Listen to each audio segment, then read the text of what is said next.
I do have all the Terry Pratchett books, which is like, there's like 50 of them. So I collected those in my teen years.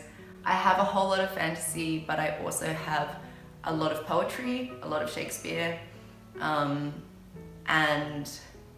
a lot of magic realism actually, particularly South American literature and African American literature. I find it really fascinating. My book collection looks really pretentious. Yeah, there's a lot of hardcover folios, and there's some fun stuff. Not much fun stuff. There's like Dickens and Proust and Shakespeare and Vonnegut. And yeah, I like it, but it's kind of intimidating. I don't know. Yeah, I stole most of it from my dad. Well, I've recently moved house, so I've been able to spread my books out more, which has been lovely. A lot of them are still in boxes, which is sad. I have this bookshelf here, which is sort of general. This is MISC. This is my MISC bookshelf.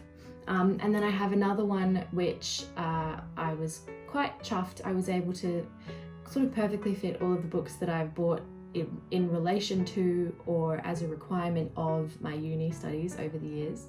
And so that's quite nice to be able to have them all in one place. It makes me feel like I've ended up with a concrete achievement at the end of my university career. I mean, I have a degree, but a full bookshelf is also a bonus. What does my book collection look like? This is about 3/4 of it. There's a whole another shelf above this, which is like my Harry Potter shelf. I'm a little bit obsessed, just a little bit. There you go. Okay guys, so here's the rest of the main collection. As you can see, it does branch off along onto my desk. I used to try and group them in with genres, but since I have an overflow, it didn't really work out that way. So what I've tried to do is I've got my main sort of high fantasy poetry, sort of classics, that's sort of like your YA contemporary fantasy down there, bigger books, excess. We've got a whole nice Harry Potter shelf up here. We do have a few historical classics. If you like history, awesome, so do I. If you don't, you're wrong.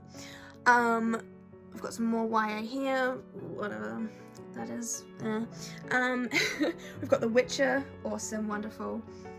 We've got a bunch of other bigger books here. We've got my lovely YA dystopian collection. The Maze Runner, actually, I still rate to this day. I loved it.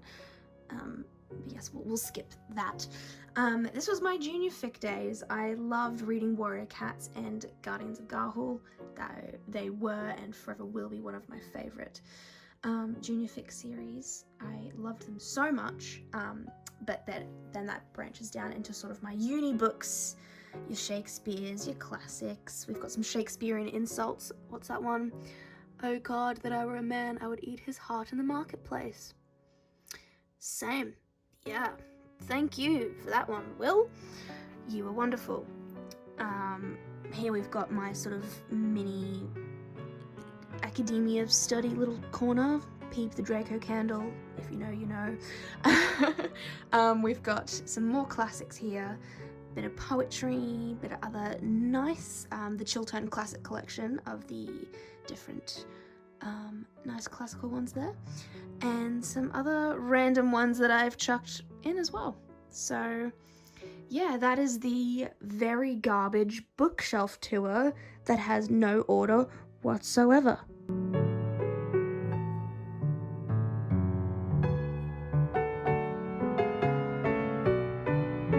This is a difficult question. The answer that springs to mind is not from a book, or indeed really from a movie. I mean, it is from a movie, but the source material is a board game. I am, of course, talking of the 1997 classic? No, that's not right. I think it's maybe 95. Anyway, Clue is one of my favorite movies. It's a really good time. I'd recommend it to anybody. And it has sort of the iconic library, Colonel Mustard in the library with the candlestick or whatever.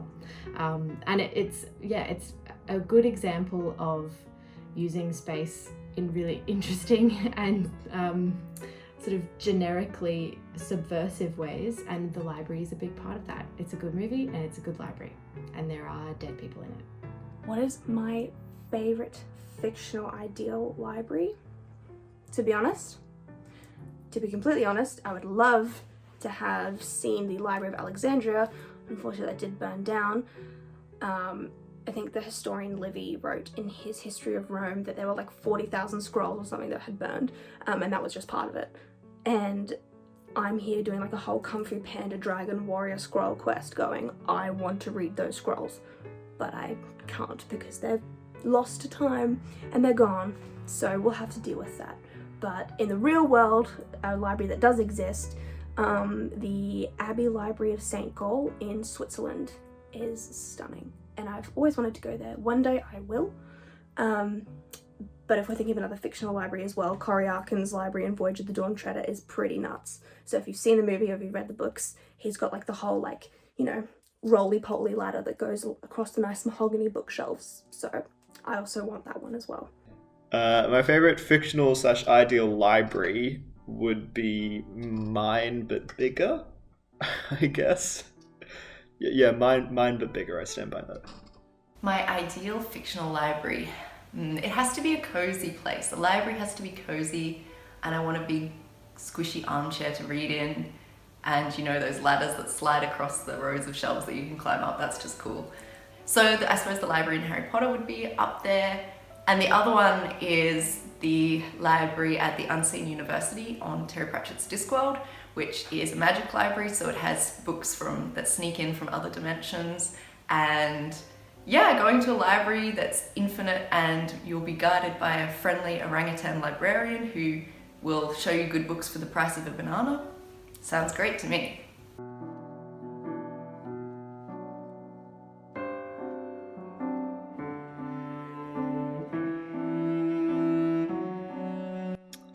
And a weirdly specific condition for me to enjoy reading would be that I'm a snob about reading. Yeah, I'm really picky. I won't read any kind of... Yeah, if it's not amazing, I'm not reading it, pretty much. I do like to drink a hot Milo. It's not even hot chocolate, it has to be Milo if I'm reading before bed. And that's a little ritual moment. Self-care. And so that would be my answer. The weirdly specific condition I need to enjoy reading is that because I'm extroverted, if there's someone in the house who I haven't greeted or haven't spoken to yet, I can't go and read. So if I have guests in the house, I have to speak to them and chat with them before I could go off and read. So the weirdly specific condition to enjoy reading is either being just with my partner at home or just with family, so that I don't feel obligated to go and have a conversation. Weirdly specific reading conditions? I don't know. I love the rain and I love a cup of tea. I love the rain and tea while I read. I don't think that's a weird thing. I think it's very specific, but it's not weird. I think quite a lot of people like that. If I'm in nature, the reading conditions are better. If I have to read honestly, if I have to read for any sort of uni course or uni class, it's not happening. I love the idea of reading until someone tells me that I have to read a certain book in a certain amount of time, because then I've gone, oh, well, now that you've told me I have to read this, I no longer want to, even if it was on my TBR for like the last 5 or 6 years. If someone tells me I have to read something, I just can't do it. But for the sake of the lecturers and tutors who watch this video, I do read all of the books that you sent me, I promise. Most of them. Maybe some of them. Only a few. I do read them. That's okay. That's beside the point. Anyway, they're all the questions that I had to answer, and it was really fun. That's all from me, guys.